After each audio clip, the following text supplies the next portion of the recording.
എന്തിനാണ് ഒരു പട്ടണത്തിൽ ദൈവം ഒരു സഭയെ നിർത്തിയിരിക്കുന്നത്?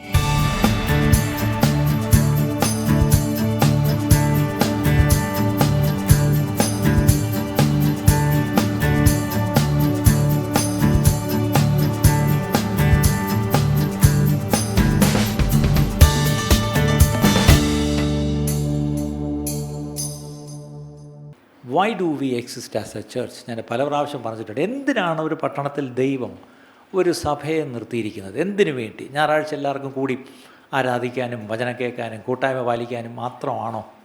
അല്ല, അതിന് മാത്രമല്ല. രണ്ട് കാര്യങ്ങൾ പ്രത്യേകിച്ച് ശ്രദ്ധിക്കണം. ഒന്ന്, നമ്മൾ നിത്യതയ്ക്ക് വേണ്ടി ഒരുക്കപ്പെടണം. അതാണ് നമ്മളിപ്പം കേട്ടത്. നമ്മുടെ കൂടെ കഴിഞ്ഞ ആഴ്ച ഉണ്ടായിരുന്ന സഹോദരൻ ഇന്ന് പോയി, ആളില്ല. അവൻ കിടന്ന കസേര അവിടെ ഇരിക്കാൻ ഇന്ന് അവനില്ല. അതിൻ്റെ അർത്ഥം താൻ കർത്താവിൻ്റെ സന്നിധിയിലേക്ക് പോയി. പക്ഷേ അവിടെ ഒരു കാര്യം ഇന്നലെ ഉച്ച കഴിഞ്ഞ് അടക്ക ശുശ്രൂഷ നടത്തുമ്പോൾ ഞാൻ പറഞ്ഞു, ഒരു ഭക്തനായ മനുഷ്യൻ പറഞ്ഞൊരു സ്റ്റേറ്റ്മെൻറ്റ് ഞാൻ ചിലപ്പോൾ മരണവീടുകളിൽ ഇപ്പോഴത് കോട്ട് ചെയ്യുന്നുണ്ട്. അതിങ്ങനെയാണ്: death is the chariot of a heavenly father sends to bring us to himself. നമ്മുടെ സ്വർഗസ്ഥനായ പിതാവ് നമ്മെ തന്നിലേക്ക് കൊണ്ടുവരുവാൻ അയക്കുന്ന രഥമാണ് മരണം. പക്ഷേ മരിച്ചവരെ ആംബുലൻസിലായിരിക്കും കൊണ്ടുവരുന്നത്.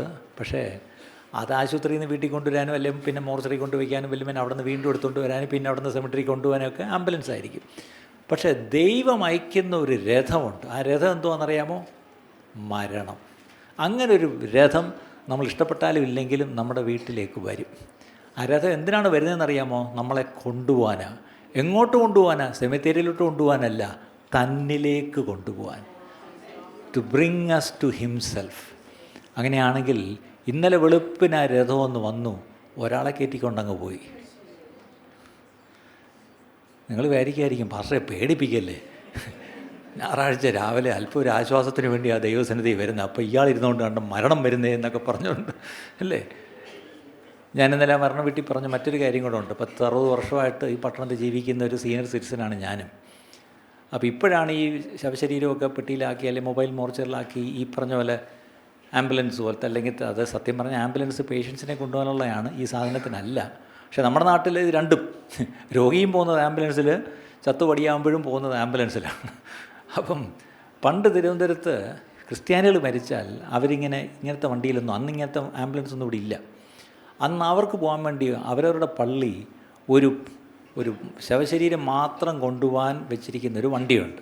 അത് നല്ല ഗ്ലാസ്സൊക്കെ ഇട്ട് നല്ല അലങ്കരിച്ച് നല്ല രസമാണ്.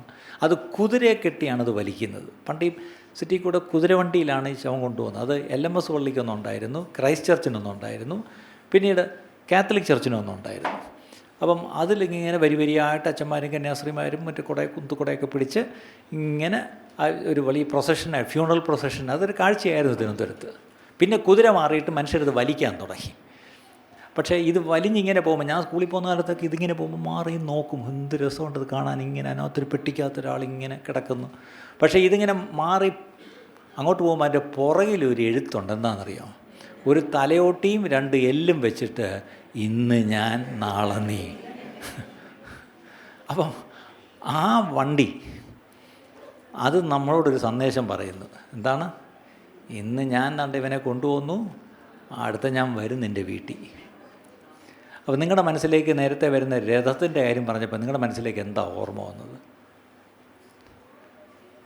ഇനി രാത്രി നിങ്ങൾ രഥം കണ്ട് ഞെട്ടി ഉണരരുത് കേട്ടോ. സ്വപ്നത്തിൽ ഇയാൾ രാവിലെ രഥം പറഞ്ഞ് ഞാൻ പിന്നെ രാത്രി മൊത്തം എനിക്ക് ഉറങ്ങാൻ പറ്റിയില്ല, ഇതുമായിരുന്നു. അല്ല, നമ്മളെ കൊണ്ടുപോകാൻ വേണ്ടി ഒരു രഥം ദൈവം അയക്കും. പക്ഷേ ആ രഥത്തിൻ്റെ പേരാണ് മരണം. അതെല്ലാ വീട്ടിലും വരും അല്ലേ. പക്ഷേ എൻ്റെ ചോദ്യം, അങ്ങനെ ആ രഥം ഒരുപക്ഷെ കർത്താവ് വരാൻ താമസിച്ച് ഈ ഒരാഴ്ച നമ്മുടെ വീട്ടിൽ വന്നാൽ നമ്മൾ സന്തോഷത്തോടുകൂടി അതിൽ കയറിപ്പോകും. പണ്ട് നമുക്കൊരു കോൺഗ്രസ് നേതാവ് ഉണ്ടായിരുന്നു, ഇപ്പോഴും ഉണ്ട്, അദ്ദേഹം തിരുവനന്തപുരത്ത് റിട്ടയർ ചെയ്തിരിപ്പുണ്ട്. AK ആൻ്റണി എന്നാണ് പേര്, നമ്മുടെ മുൻ മുഖ്യമന്ത്രി. അദ്ദേഹം ഒരിക്കൽ തിരുവനന്തപുരത്ത് ഇരുന്നപ്പം അന്നത്തെ കോൺഗ്രസിൻ്റെ പ്രസിഡൻറ്റ് ഒരു സ്പെഷ്യൽ എയർക്രാഫ്റ്റ് ഇട്ട് വേണ്ടത്തോട്ട് അയച്ചു. കയറി വരാൻ പറഞ്ഞു. കയറി ചെന്നപ്പം അവിടെ ചെന്നപ്പോൾ കേന്ദ്രമന്ത്രിയായിട്ട് സത്യപ്രതിജ്ഞ ചെയ്തു. രാജ്യരക്ഷാ മന്ത്രി വരെ അദ്ദേഹമായി. അപ്പോൾ നോക്കിയേ, ഒരു രാഷ്ട്രപതി അല്ലെങ്കിൽ ഒരു പ്രധാനമന്ത്രി അല്ലെങ്കിൽ ഒരു പാർട്ടിയുടെ പ്രസിഡൻറ്റ് ഒരു സ്പെഷ്യൽ ഫ്ലൈറ്റ് അയച്ചു കൊടുത്താൽ എത്ര അഭിമാനത്തോടായിരിക്കും കയറിപ്പോകുന്നത് അല്ലേ. ഒരു പുതിയ സ്ഥാനത്തേക്ക്, ഒരു ഉന്നതിയിലേക്ക്. അല്ലേ? ഒരു പ്രൊമോഷനാണ് അത്. അങ്ങനെയെങ്കിൽ നമുക്ക് വേണ്ടി ഫ്ലൈറ്റല്ല വരുന്നത്, നമുക്ക് വേണ്ടി ദൈവം ഒന്നയക്കും.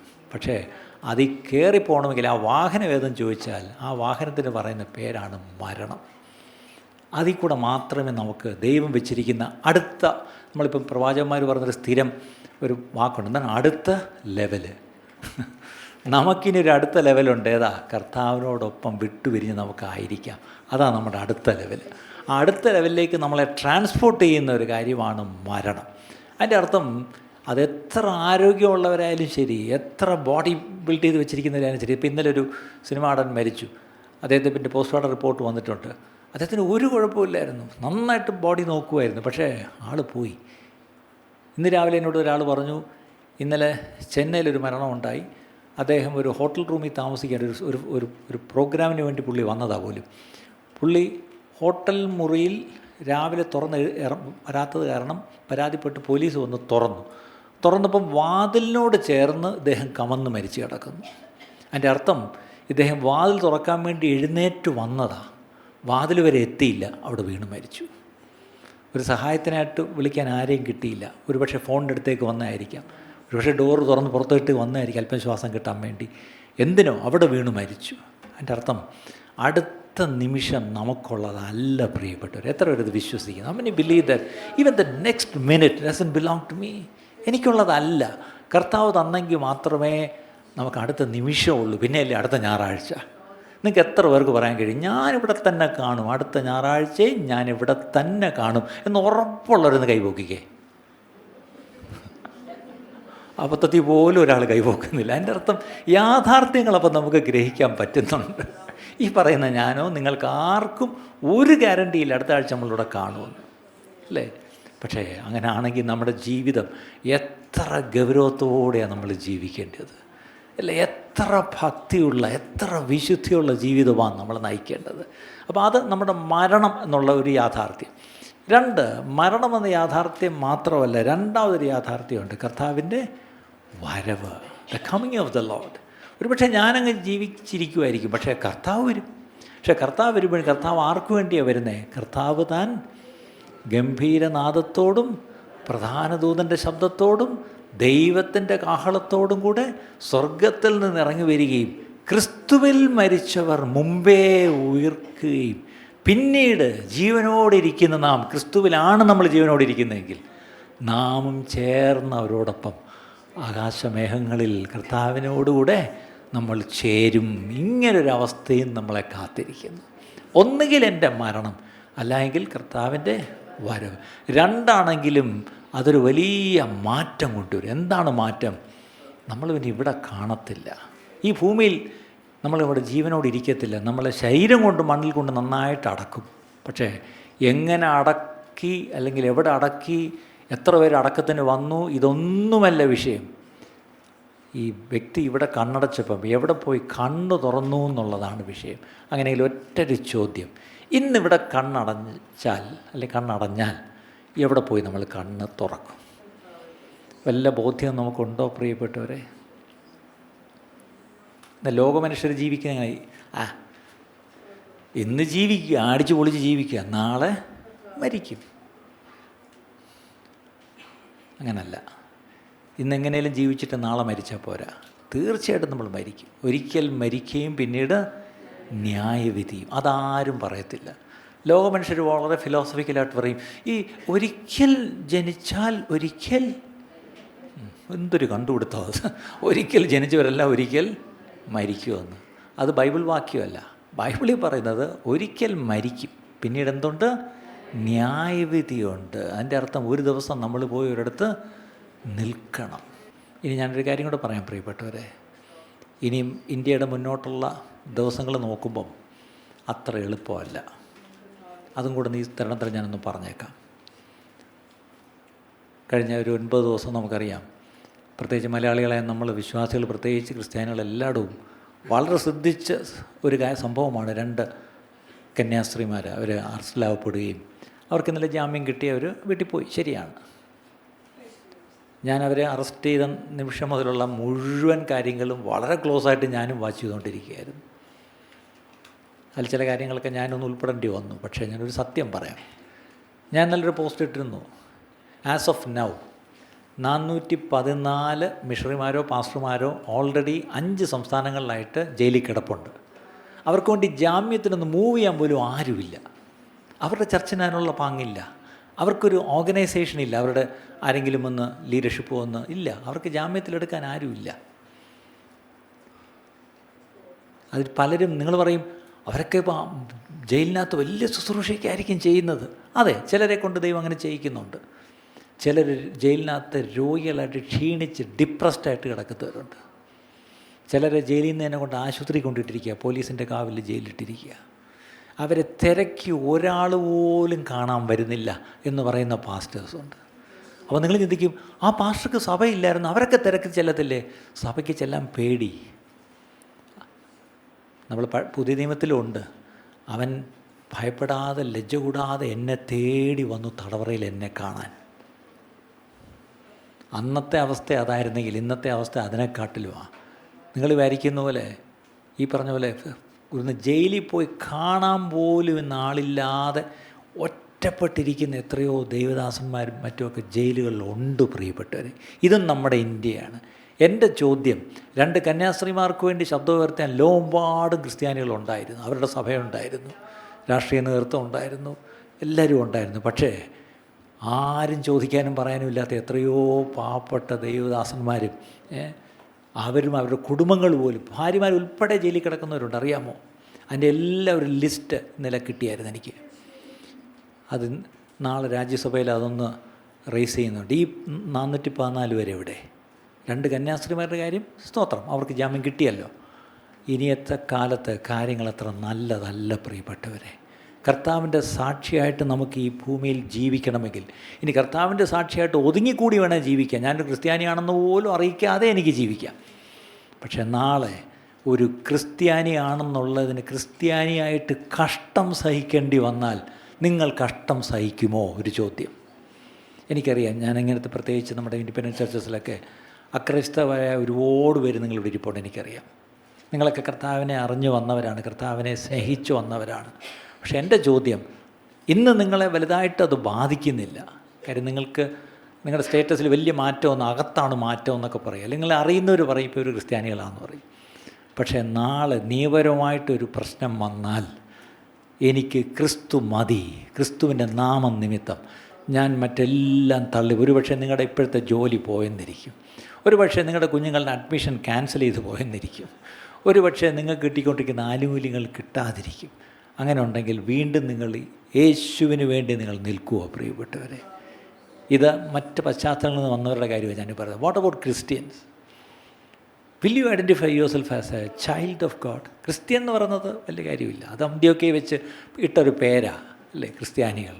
പക്ഷേ അതല്ല ഞാൻ പറയുന്നത്. നിങ്ങളൊരു ദൈവ പൈതലാണെന്നുള്ള ബോധ്യത്തിൽ നിങ്ങൾ ആ ഒരു ഒരു ഒരു തൻ്റെ ഇടത്തോടുകൂടി ഞാൻ എന്തു വന്നാലും ഞാൻ കർത്താവിൻ്റെ പൈതലാണ്, എനിക്കതും പറ്റത്തില്ല, എനിക്കെൻ്റെ കർത്താവിനെ തള്ളിപ്പറയാൻ പറ്റത്തില്ല എന്ന് ഒരു തള്ളിപ്പറയേണ്ട ഒരവസ്ഥ വന്നാൽ, അങ്ങനെ വരാതിരിക്കട്ടെ, പക്ഷേ വരത്തില്ല എന്നൊരു ഗ്യാരണ്ടിയില്ല. കാരണം ലോകത്തിൽ നിങ്ങൾക്ക് കഷ്ടമുണ്ട്, എങ്കിലും ധൈര്യപ്പെടുവീൻ, ഞാൻ ലോകത്തെ ജയിച്ചിരിക്കുന്നു. ക്രിസ്തുവേശുവിൽ ഭക്തിയോടെ ജീവിക്കുവാൻ ആരെങ്കിലും ആഗ്രഹിക്കുന്നുവെങ്കിൽ നിങ്ങൾക്ക് ഉപദ്രവം ഉണ്ടാവുമെന്നാണ് അപ്പോസ്തലൻ പറഞ്ഞിരിക്കുന്നത്.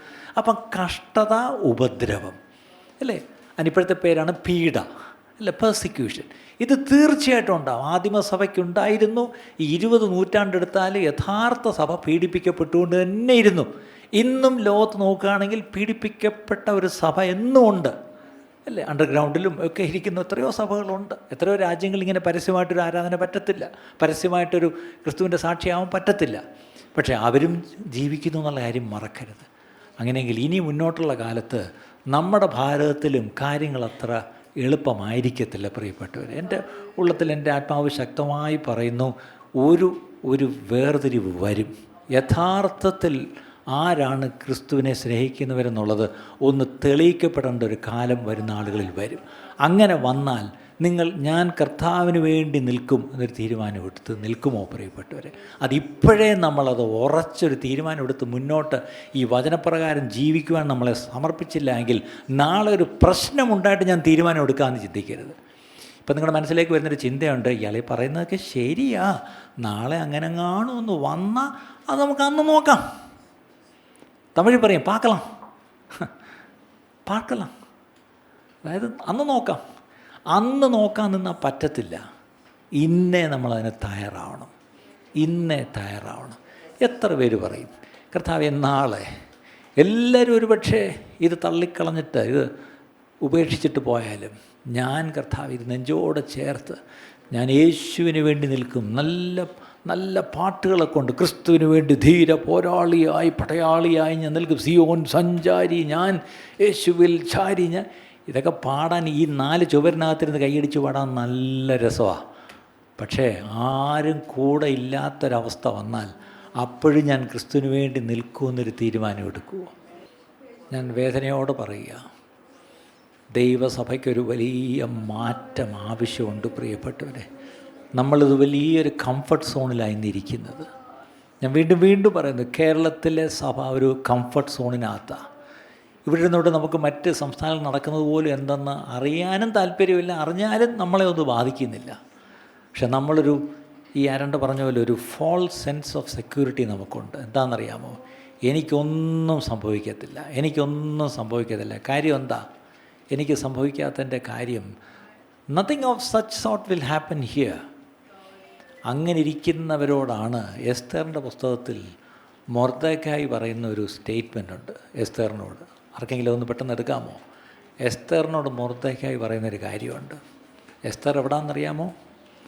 യോബിൻ്റെ തൊട്ട് മുമ്പിലത്തെ പുസ്തകമാണ്. യോബ് എവിടെയാണെന്നറിയാമോ? സങ്കീർത്തനത്തിന് തൊട്ട് മുമ്പിൽ. അങ്ങനെയാണെങ്കിൽ ആ എസ്തേറിൻ്റെ പുസ്തകം ഒന്ന് എടുത്താൽ അവിടെ ആ മൊർദെഖായി പറയുന്നൊരു കാര്യമുണ്ട്. അതെ, നീ സമയത്ത് മിണ്ടാതിരുന്നാൽ, അത് എടുത്ത വാക്യം ഒന്നെടുത്ത് പറയുക. നീ ഈ സമയത്ത് മിണ്ടാതിരുന്നാൽ, if you keep quiet at this time. ഇതെന്തോ ഇന്ന് വെളുപ്പിനും ഇന്നലെ രാത്രിയുമെല്ലാം എന്നെ ഒത്തിരി ചിന്തിപ്പിച്ചൊരു വാക്യമാണ്. ഈ സമയത്ത് നീ മിണ്ടാതിരുന്നാൽ രക്ഷ യഹൂദന്മാർക്ക് വരും, പക്ഷേ അത് ദൈവം നോക്കിക്കോളും, അവരെ ദൈവം കൈവിടത്തില്ല. അത് അന്നത്തെ കോണ്ടെക്സ്റ്റാണേ. പക്ഷെ നീ മിണ്ടാതിരുന്നാൽ നീ നശിച്ചു പോകും. ഇന്ന് യഹൂദന്മാരെ അങ്ങ് വിടാം, എസ്തറിനെ അങ്ങ് വിടാം. പക്ഷേ ഇന്ന് നമ്മളെ നോക്കിയിട്ട് ദൈവാത്മാവ് പറയുക, ദൈവസഭയെ ഈ സമയത്ത് നീ മിണ്ടാതിരുന്നാൽ, പ്രത്യേകിച്ച് കേരളത്തിലെ ദൈവസഭയെ നീ മിണ്ടാതിരുന്നാൽ. ആർക്കും ആ വാക്യം കിട്ടിയില്ല ഇതുവരെ? 4:14. ഈ മീഡിയയിൽ ഇരിക്കുന്നവരൊക്കെ ഇച്ചിരി ബൈബിളൊക്കെ പഠിക്കണം കേട്ടോ. നിൽക്ക് നീ ഈ സമയത്ത് മിണ്ടാതിരുന്നാൽ, നോക്കണേ, ഈ സമയത്ത് നീ മിണ്ടാതിരുന്നാൽ യഹൂദന്മാർക്ക് മൈക്കിക്കൂടെ വായിക്കും. നീ ഈ സമയത്ത് മിണ്ടാതിരുന്നാൽ. ഈ വാക്യമായ ദൈവത്തിൻ്റെ ആത്മാവ് എനിക്ക് ഇന്നലെ രാത്രി പ്രകാശിപ്പിച്ചു തന്നത്. എന്നോട് പറയുന്ന പോലെ തോന്നി, സമയം നീ മിണ്ടാതിരുന്നാൽ. നിങ്ങൾ ഓരോരുത്തരോടും ദൈവത്തിൻ്റെ ആത്മാവ് പറയുക, മോനെ നീ ഈ സമയത്ത് മിണ്ടാതിരുന്നാൽ ഇന്ത്യക്ക് മറ്റൊരു അല്ലെങ്കിൽ ഇന്ത്യയിലെ ദൈവസഭയ്ക്ക്, ഭാരതത്തിലെ ദൈവസഭയ്ക്ക് മറ്റൊരു സ്ഥലത്ത് നിന്ന് ഉദ്ധാരണവും രക്ഷയും ഉണ്ടാകും. അതിന് BJP വേണമെന്നില്ല, കോൺഗ്രസും വേണമെന്നില്ല, കമ്മ്യൂണിസ്റ്റും വേണമെന്നില്ല, സുപ്രീം കോടതിയും വേണമെന്നില്ല, രാഷ്ട്രീയക്കാരും ഒന്നും വേണ്ട. നമ്മുടെ രക്ഷ വരേണ്ടത് ദൈവത്തിൽ നിന്നാണ്. ഒത്തിരി പേർക്കൊരു തോന്നലുണ്ടായിരുന്നു, നമ്മുടെ വലിയ രക്ഷകൻ അമേരിക്കയിലിരിക്കുന്ന സായിപ്പ് ട്രംപാണ്. ഇപ്പം എന്തായാലും അത് പോയി കിട്ടി, ക്ഷമിക്കണം അമേരിക്കക്കാർ. ഞാൻ അന്നേ പറയും, Trump is not our saviour. അദ്ദേഹത്തിൻ്റെ രാജ്യത്തിൻ്റെ കാര്യം നോക്കട്ടെ, താങ്ക് ഗോഡ്. പക്ഷേ നമ്മുടെ ദൈവസഭയുടെ രക്ഷകൻ അമേരിക്കൻ പ്രസിഡൻ്റൊന്നും അല്ല. പിന്നെ ചിലർക്ക് ഇസ്രായേലുണ്ട്. അതാര് പറഞ്ഞു? ഇസ്രായേൽ രക്ഷകനെ വന്നപ്പം തള്ളിക്കളഞ്ഞവരാ അല്ലേ? അവർ നമ്മുടെ രക്ഷകൻ എങ്ങനെ ആവുന്നേ? അടുത്തത് ഇനി കാര്യം എന്തൊക്കെ അല്ല, യഹൂദൻ നിൽക്കട്ടെ, നമ്മൾ ഇന്ത്യയിലെ കാര്യം പറയല്ലേ. നോക്കണം, ഇതാണ് പ്രശ്നം. നമ്മൾ ഇന്ത്യയിലെ കാര്യം പറയുമ്പോഴാണ് യഹൂദനെ വിടുന്നത്. യഹൂദൻ്റെ കാര്യം ദൈവം നോക്കും. ഇന്ത്യയിലെ ദൈവസഭയ്ക്കൊരു പ്രശ്നം എന്താ? നമ്മുടെ ബഹുമാനപ്പെട്ട പ്രധാനമന്ത്രിയും പിന്നെ ആര്? ആഭ്യന്തരമന്ത്രിയും അല്ലേ? അല്ല, നമ്മുടെ ബഹുമാനപ്പെട്ട പ്രധാനമന്ത്രി നമ്മുടെ രാജ്യത്തെ ഭരിക്കുന്നു. സ്തോത്രം. എല്ലാ സ്ഥാനങ്ങളും ദൈവം കൊടുക്കുന്നതാണ്, അല്ലാതെ നമ്മൾ തിരഞ്ഞെടുത്ത് വിട്ടെന്ന് പറഞ്ഞാൽ പോരാ. ദൈവമാണ് ഓരോരുത്തരെയും സ്ഥാനങ്ങളിൽ ഇരുത്തുന്നത്, പ്രത്യേകിച്ച് അധികാര സ്ഥാനങ്ങൾ. ദൈവം അനുവദിച്ചിട്ട് അവരൊക്കെ ഇരിക്കുന്നു. അവർക്ക് വേണ്ടി പ്രാർത്ഥിക്കുവാനും പക്ഷപാതം ചെയ്യാനും സ്തോത്രം ചെയ്യാനുമാണ് നമ്മളോട് പറഞ്ഞിരിക്കുന്നത് അപ്പോസ്തലൻ, അല്ലേ? അവരെ ശപിച്ചുകൊണ്ടിരിക്കാനും അവരെ കുറ്റം പറഞ്ഞുകൊണ്ടിരിക്കാനും ഒന്നുമല്ല, അവർക്ക് വേണ്ടി പ്രാർത്ഥിക്കണം. നമ്മൾ പ്രാർത്ഥിക്കാത്തതുകൊണ്ടാണ് അവർ ചിലപ്പം നേരായിട്ട് കാര്യങ്ങൾ നടത്താത്തത്. അപ്പം ഇന്ത്യയിലെ ദൈവസഭയുടെ രക്ഷ വരുന്നത് പ്രധാനമന്ത്രിയിൽ നിന്നോ ആഭ്യന്തരമന്ത്രിയിൽ നിന്നോ ഒന്നുമല്ല, ഭരിക്കുന്ന ഭരണ പാർട്ടിയിൽ നിന്നും അല്ല, പ്രതിപക്ഷ പാർട്ടിയിൽ നിന്നും അല്ല, അല്ലേ? ഇനി വായിച്ചാട്ടെ സിസ്റ്ററെ. രക്ഷ നീ ഈ സമയത്ത് മിണ്ടാതിരുന്നാൽ യഹൂദന്മാർക്ക് മറ്റൊരു സ്ഥലത്ത് നിന്ന് അതിൻ്റെ അർത്ഥം ദൈവത്തെ കൂടാതൊരു സ്ഥലമൊന്നുമല്ല. അതിൻ്റെ അർത്ഥം ഈ മറ്റൊരു സ്ഥലം എന്ന് പറഞ്ഞാൽ ദൈവമാണ്. ദൈവം, അല്ലേ? ദൈവം എന്ത് ചെയ്യും? ഉദ്ധാരണവും രക്ഷയും ഉണ്ടാകും. Church of God will be taken care bye God, don't worry.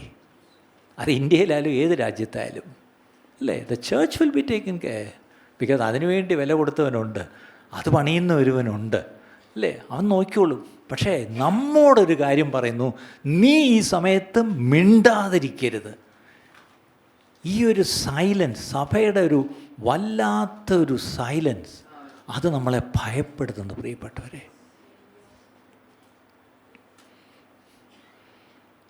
ഒരു ചൊല്ലുണ്ട്, അത് എന്തുമായിരുന്നു?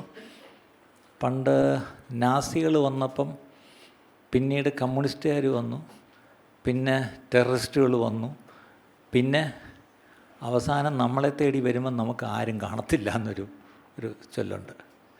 ഇന്നത്തെ പ്രശ്നം, നമ്മളെ ബാധിക്കാത്ത കാരണം നമ്മൾ അതിനകത്ത് തലയിടുന്നേയില്ല. ഐ ആം സേഫ്, ഇവിടെ പ്രശ്നമൊന്നുമില്ല, അതുകൊണ്ട് വേറെ ആരെങ്കിലും കഷ്ടപ്പെട്ടാൽ അത് എൻ്റെ കാര്യമല്ല എന്ന് പറഞ്ഞാൽ മിണ്ടാതിരിക്കുക. പക്ഷെ ഇവിടെ ദൈവത്തിൻ്റെ ആത്മാവ് പറയുക, നീ ഈ സമയത്ത് മിണ്ടാതിരുന്നാൽ, ഈ സമയത്ത് നീ മിണ്ടാതിരിക്കരുത്. ഈ സമയത്ത് നീ ചെയ്യേണ്ടത് ഉറക്കെ വിളിക്കുക, അടങ്ങിയിരിക്കരുത്. ഇപ്പം ഇത് ഞാൻ ഇത്രയും പറഞ്ഞു വന്നപ്പോൾ നിങ്ങൾ ചിന്തിച്ച് എന്താണ്, വല്ല പെറ്റീഷൻ വല്ലതും സൈൻ ചെയ്യണോ? അത് വേണേൽ ഞാൻ ഇങ്ങോട്ട് ഒപ്പിട്ട് തന്നേക്കാം. അല്ല, ഇവിടെ പെറ്റീഷൻ സൈൻ ചെയ്യുന്ന കാര്യമല്ല പറഞ്ഞത്. അല്ലെങ്കിൽ വേറെ എന്തെങ്കിലും സെക്രട്ടറിൻ്റെ ഫ്രണ്ടിൽ വൈകിട്ട് വല്ല ജാഥ വല്ലതും ഉണ്ടോ? ഞാനും വേണേൽ വൈകിട്ട് വരാം. അല്ല, ജാഥയ്ക്ക് പോകുന്നതും അല്ല പറഞ്ഞത്. പിന്നെന്താ? ഉറക്കെ വിളിക്കുക, അടങ്ങിയിരിക്കരുത്. അതിൻ്റെ അർത്ഥം ദൈവസഭ ഉറക്കെ വിളിക്കേണ്ട കാലമാണ്. ഇന്ന് നമ്മൾ ഉറക്കെ വിളിച്ചില്ല എങ്കിൽ, ഇന്ന് ചില രാജ്യങ്ങളിലും അല്ലെങ്കിൽ ചില സംസ്ഥാനങ്ങളിലെ കാര്യം നമ്മൾ തന്നെ പറയുന്നല്ലോ, എത്രയോ സ്ഥലങ്ങളിൽ സഭകൾ പൂട്ടിപ്പോയി പ്രിയപ്പെട്ടവരെ. എത്രയോ വടക്കേന്ത്യയിലെ ദേവദാസന്മാർ സഭ പൂട്ടിപ്പോയിട്ട് മാസങ്ങളായി, തിരിച്ച് തുടങ്ങാനേ പറ്റുന്നില്ല. തിരിച്ച് തുടങ്ങിയാലും ആരും വരാനില്ല സഭയിലേക്ക്, ജനങ്ങൾ ഭയപ്പെട്ടു പോയി. അങ്ങനെയുള്ള അവസ്ഥയിലേക്ക് സഭ പൊയ്ക്കൊണ്ടിരിക്കുമ്പോൾ കേരളത്തിലെ ദൈവസഭ ഇതെല്ലാം കണ്ടിട്ടും കേട്ടിട്ടും അറിഞ്ഞിട്ടും മിണ്ടാതെ ഇരിക്കുന്നതാണ് അതിശയം. ആ ഒരു സൈലൻസ്, അതൊരു വല്ലാത്ത ഒരു സ്കെയറിയാണ്, നമ്മളെ ഭയപ്പെടുത്തുന്നൊരു സൈലൻസാണ്. ഈ സൈലൻസിന് നമ്മൾ പലപ്പോഴും പറയാറുണ്ട്, കൊടുങ്കാറ്റിന് മുമ്പ് ഒരു ശാന്തത. അങ്ങനെയെങ്കിൽ ഒരു വലിയ കൊടുങ്കാറ്റ് ഒരുപക്ഷേ സഭയ്ക്ക് നേരെ അടിക്കുന്നതിന് മുമ്പ് ഇപ്പോൾ ഒരു ശാന്തത. ആ ശാന്തത എന്ന് പറഞ്ഞാൽ മൗനം, ആ അർത്ഥത്തിൽ a silence. We are so indifferent towards the needs of others. What's happening elsewhere doesn't even bother us. Why? I am happy. അപ്പോൾ അവിടെ മൊർദെഖായി പറഞ്ഞു, മോളെ നീയും പിടിക്കുക, നീ കൊട്ടാരത്തിലാ, നീ രാജ്ഞിയാ, നിനക്കെല്ലാം ഉണ്ട്, നിനക്ക് ഈ പറഞ്ഞ പോലെ അല്ലേ എല്ലാം, യു ഹാവ് എവറിത്തിങ്, നിനക്കൊരു കുറവുമില്ല. പക്ഷെ നീ ഒന്നോർക്കണം, നിൻ്റെ ജാതി പുറത്ത് മുഴുവൻ ലോകമെമ്പാടും, ആ കൂട്ടത്തിൽ ഓർത്തോണം, ആ പുസ്തകത്തിലാണ് നമ്മുടെ ഇന്ത്യയുടെ പേരുമുള്ള പുസ്തകമാണെന്ന് ഓർക്കണം. അപ് ടു ഇന്ത്യ, അല്ലേ? അങ്ങനെയെങ്കിൽ ഇന്ത്യയിലുൾപ്പെടെ ദൈവസഭ കഷ്ടം അനുഭവിക്കുമ്പം നമ്മൾ രക്ഷിക്കപ്പെട്ട് മണവാട്ടിയാണെന്ന് പറഞ്ഞുകൊണ്ട് നമ്മൾ കൊട്ടിപ്പാടി ആരാധിച്ചിട്ട് ഇങ്ങനെ സന്തോഷിച്ചിരുന്ന് പോകാനുള്ളവരല്ല. നമ്മൾ ഉറക്കെ നിലവിളിക്കേണ്ടവരാണ് ദൈവസന്നിധിയിൽ. എത്ര പേരൊരു തീരുമാനം എടുക്കും പ്രിയപ്പെട്ടവരെ? ഈ ദിവസങ്ങളിലൊക്കെ നമ്മൾ മറ്റു കുറച്ച് ആക്ടിവിറ്റീസ് ഒന്ന് സ്ലോ ഡൗൺ ചെയ്തിട്ടൊന്ന് പ്രാർത്ഥനയിലോട്ടൊന്ന് പോയാലോ എന്ന് ഒരു ചിന്ത വരുന്നുണ്ട്. പലരും അത് എന്നോട് പറയുന്നുമുണ്ട്. ഈ ദിവസങ്ങളിൽ കഴിയുമെങ്കിൽ നമുക്ക് ഈ വെള്ളിയാഴ്ച ശനിയാഴ്ചയൊക്കെ നമുക്ക് പ്രാർത്ഥനയിലിരിക്കാൻ പ്രിയപ്പെട്ടവരെ. മറ്റൊന്നിനുമല്ല നമ്മൾ ദേശത്തിന് വേണ്ടി നിലവിളിക്കേണ്ട കാലങ്ങൾ വന്നിരിക്കുന്നത് പ്രിയപ്പെട്ടവരെ. എൻ്റെ വാക്കുകൾ ഞാനിവിടെ നിർത്തുക. എത്ര പേര് പറയും കർത്താവേ അത് സത്യമാണല്ലപ്പാ, ദേശത്തിന് വേണ്ടി നിലവിളിക്കണമല്ലപ്പാ. അവിടെ പറഞ്ഞു രക്ഷ വരും, യഹൂദന് രക്ഷ വരും, അത് നീ മിണ്ടാതിരുന്നു എന്നും പറഞ്ഞുകൊണ്ട് രക്ഷ വരാതിരിക്കുന്നത്, രക്ഷ വരും. പക്ഷേ അവിടെ വേറൊരു വാക്കുകൂടെ എഴുതിയിട്ടുണ്ട്, നീ മിണ്ടാതിരുന്നാൽ രക്ഷ എവിടെന്നെങ്കിലും വരും, പക്ഷേ എന്നാൽ നീയും നിന്റെ പിതൃഭവനവും നശിച്ചു പോകും. അതൊരു വളരെ സ്ട്രോങ് സ്റ്റേറ്റ്മെൻറ്റാണ്. You and your household will perish. അത് ഇച്ചിരി കടുത്ത വാക്കാണ്. പെറിഷ്, നശിച്ചു പോവും. അതെങ്ങനെ? ഞാൻ നശിച്ചു പോകും എന്ന് തന്നെയാണ് പറഞ്ഞത്. എന്നിട്ട് ഒരു കാര്യം കൊണ്ട് എഴുതി എൻ്റെ ബാക്കി, ഇങ്ങനെയുള്ള ഒരു കാലത്തിനായിട്ടല്ലയോ നീ രാജസ്ഥാനത്ത് വന്നിരിക്കുന്നത്. അതാണ് അടുത്ത പോയിന്റ്. ഇങ്ങനെ ഒരു കാലത്തിന് വേണ്ടിയല്ലേ നീ രക്ഷിക്കപ്പെട്ട് നീ ദൈവസഭയിൽ വന്നത്? ഒന്ന് ആലോചിച്ച് നോക്കിയേ. നിങ്ങളിരിക്കുന്ന പലരും ഒന്ന് ചിന്തിച്ചു നോക്കുക. നിങ്ങളൊരു വിശ്വാസി കുടുംബത്തിൽ നിന്നല്ല വരുന്നതെങ്കിൽ നിങ്ങളുടെ അമ്മ രക്ഷിക്കപ്പെട്ടായിരുന്നു, നിങ്ങളുടെ അമ്മൂമ്മ രക്ഷിക്കപ്പെട്ടായിരുന്നു? അല്ലായിരുന്നു. അതിൻ്റെ അർത്ഥം നിങ്ങളുടെ കാലത്താണ് ദൈവം നിങ്ങളെ രക്ഷിച്ചത്. അതിൻ്റെ അർത്ഥം നിങ്ങളുടെ അമ്മയോടും വല്യമ്മയോടും ദൈവത്തിന് സ്നേഹം ഇല്ലായിരുന്നെന്നാണോ? ദൈവത്തിന് മാറ്റമൊന്നുമില്ല. പക്ഷെ ദൈവം കരുണയോടെ രക്ഷിച്ചത് നിങ്ങളെ ഈ കാലഘട്ടത്തിലാണ്. അതിൻ്റെ അർത്ഥം ഈ കാലഘട്ടത്തിൽ നമ്മളെ കർത്താവ് രക്ഷിച്ചുവെങ്കിൽ ഒരു കാര്യത്തിന് വേണ്ടിയാണ്, ഒരു ഉദ്ദേശത്തോടു കൂടിയാണ് നമ്മളെ കർത്താവ് രക്ഷിച്ചത്. അങ്ങനെയെങ്കിൽ എൻ്റെ ജീവിതകാലത്ത് മാത്രമേ കർത്താവിൻ്റെ ഉദ്ദേശം എനിക്ക് നിറവേറ്റാൻ പറ്റൂ. നിങ്ങൾക്ക് സ്വർഗത്തിൽ പോയിട്ട് വേറെ ഒന്നും നിറവേറ്റിയെടുക്കാനില്ല. എന്തെങ്കിലും ഉണ്ടോ? ആരെങ്കിലും പറയൂ എനിക്ക് സ്വർഗത്തിൽ പോയിട്ട് എനിക്ക് ഒത്തിരി പ്ലാനുണ്ട്. എന്താണ് അങ്ങനെ എന്തെങ്കിലും പ്ലാനുള്ളവരെന്ന് പറഞ്ഞേ? എനിക്ക് സ്വർഗത്തിൽ പോയിട്ട് വേണം എനിക്കൊന്ന് നീന്തൽ പഠിക്കാൻ. എന്താണ്? അവിടെ പളുങ്ക് നദിയൊക്കെ ഉണ്ട്, ഇവിടോ പറ്റിയില്ല. അവിടെയെങ്കിലും ചെന്ന് ഇനി അവിടെ പിന്നെ നമ്മൾ ഫ്രീ ആണല്ലോ, ഇനിയിപ്പോൾ പ്രശ്നമൊന്നുമില്ലല്ലോ. അവിടെ ചെന്നിട്ട് ആദ്യം എനിക്കൊന്ന് സ്വിമ്മിങ് പഠിക്കണം. എവിടെയാണ്? പളുങ്ക് നദി. പിന്നെ എന്താണ്? മറ്റേ മരങ്ങളൊക്കെയാണ്, ജീവമരമോ എന്താണ്, അതിലൊക്കെ വലിഞ്ഞ് കയറണം. മരം കയറ്റം അറിയാമല്ലേ, അത് അവിടെ ചെന്ന് കയറിക്കോളും. ഇവിടെ പറ്റാത്ത എല്ലാം അവിടെ പോയി ചെയ്യാതിരിക്കുക. ഇന്നത്തെ ഈ സന്ദേശം നിങ്ങൾക്ക് അനുഗ്രഹമായി തീർന്നു എന്ന് ഞങ്ങൾ ആത്മാർത്ഥമായി വിശ്വസിക്കുന്നു. ഇതുപോലെയുള്ള അനുഗ്രഹിക്കപ്പെട്ട സന്ദേശങ്ങൾ തുടർന്നും കേൾക്കുവാൻ ദയവായി ഞങ്ങളുടെ ഈ ചാനൽ നിങ്ങൾ സബ്സ്ക്രൈബ് ചെയ്യുക. അതിലൂടെ നമ്മുടെ രക്ഷിതാവും കർത്താവും വീണ്ടെടുപ്പുകാരനുമായ യേശു കർത്താവുമായിട്ടുള്ള ദൃഢമായ ബന്ധത്തിൽ വളരുവാൻ അത് കാരണമായി തീരട്ടെ എന്ന് ഞങ്ങൾ പ്രാർത്ഥിക്കുന്നു. മറക്കാതെ ഇപ്പോൾ തന്നെ സബ്സ്ക്രൈബ് ചെയ്യൂ. ദൈവം നിങ്ങളെ അനുഗ്രഹിക്കുമാറാകട്ടെ.